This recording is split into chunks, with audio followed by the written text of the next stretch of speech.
Hey, good afternoon, everybody. It is June 22nd, 2023, and we are in the Old Testament. We're in the book of Deuteronomy. Well, if you're following along in the reading plan, ESV reading plan, you probably saw that the other three readings were very short, so that probably means we got a very long reading today, and we do. We're actually going to go from 23 verse 15 to 25:19. Lots of little miscellaneous rules and laws that Moses is trying to get straight before we get into the meat of going into the promised land.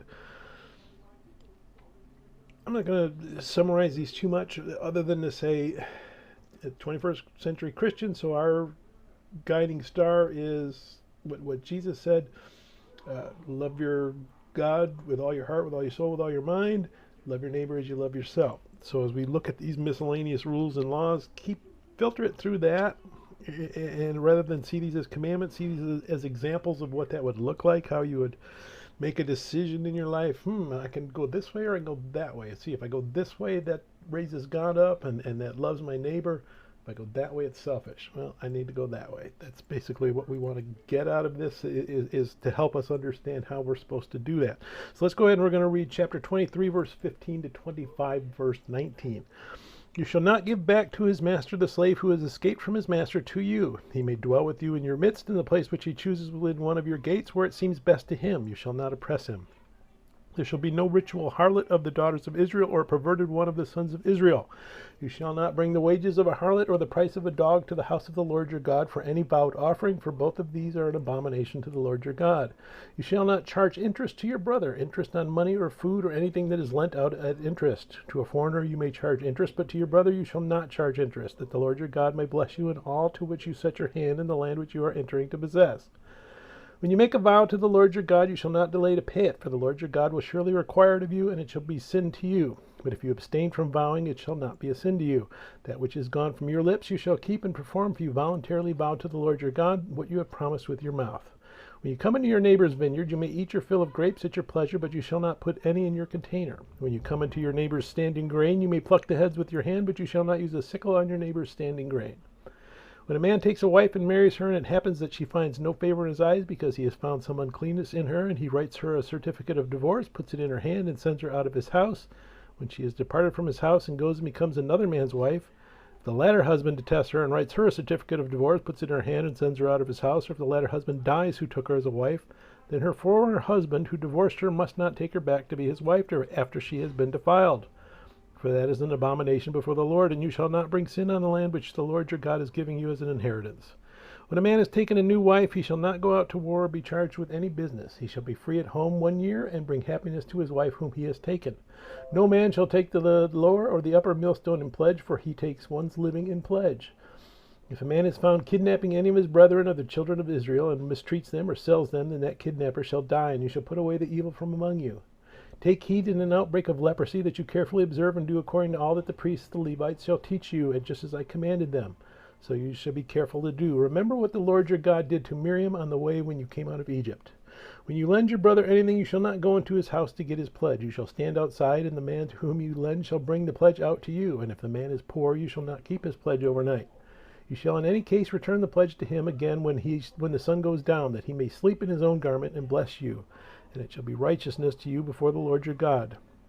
You shall not oppress a hired servant who is poor and needy, whether one of your brethren or one of the aliens who is in your land within your gates. Each day you shall give him his wages, and not let the sun go down on it, for he is poor and has set his heart on it, lest he cry out against you to the Lord, and it be sin to you. Fathers shall not be put to death for their children, nor shall children be put to death for their fathers. A person shall be put to death for his own sin. You shall not pervert justice due to the stranger or the fatherless, nor take a widow's garments as a pledge, but you shall remember that you were a slave in Egypt, and the Lord your God redeemed you from there. Therefore I command you to do this thing. When you reap your harvest in your field, and forget a sheaf in the field, you shall not go back to get it. It shall be for the stranger, the fatherless, and the widow, that the Lord your God may bless you in all the work of your hands. When you beat your olive trees, you shall not go over the boughs again. It shall be for the stranger, the fatherless, and the widow. When you gather the grapes of your vineyard, you shall not glean it afterwards. It shall be for the stranger, the fatherless, and the widow. And you shall remember that you were a slave in the land of Egypt. Therefore I command you to do this thing. If there is a dispute between men, and they come to court, that the judges may judge them, and they justify the righteous and condemn the wicked, then it shall be, if the wicked man deserves to be beaten, that the judge shall cause him to lie down, and the be beaten in his presence, according to his guilt, with a certain number of blows.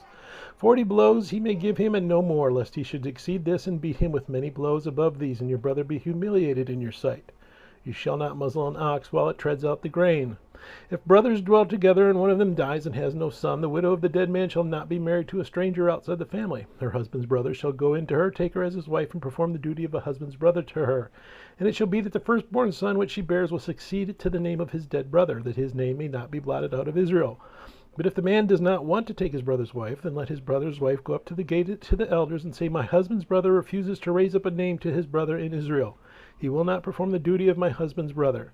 Then the elders of his city shall call him and speak to him. But if he stands firm and says, I do not want to take her, then his brother's wife shall come to him in the presence of the elders, remove his sandal from his foot, spit in his face, and answer and say, So shall it be done to the man who will not build up his brother's house. And his name shall be called in Israel the house of him who had his sandal removed. If two men fight together, and the wife of one draws near to rescue her husband from the hand of the one attacking him, and puts out her hand and seizes him by the genitals, then you shall cut off her hand. Your eye shall not pity her. You shall not have in your bag differing weights, a heavy and a light. You shall not have in your house differing measures, a large and a small. You shall have a perfect and just weight, a perfect and just measure, that your days may be lengthened in the land which the Lord your God is giving you. For all who do such things, all who behave unrighteously, are an abomination to the Lord your God. Remember what Amalek did to you on the way as you were coming out of Egypt, how he met you on the way and attacked your rear ranks, all the stragglers at your rear, when you were tired and weary, and he did not fear God. Therefore it shall be, when the Lord your God has given you rest from your enemies all around in the land which the Lord your God is giving you to possess as an inheritance, that you will blot out the remembrance of Amalek from under heaven. You shall not forget. May God bless the reading of his word. May God bless you. Bye.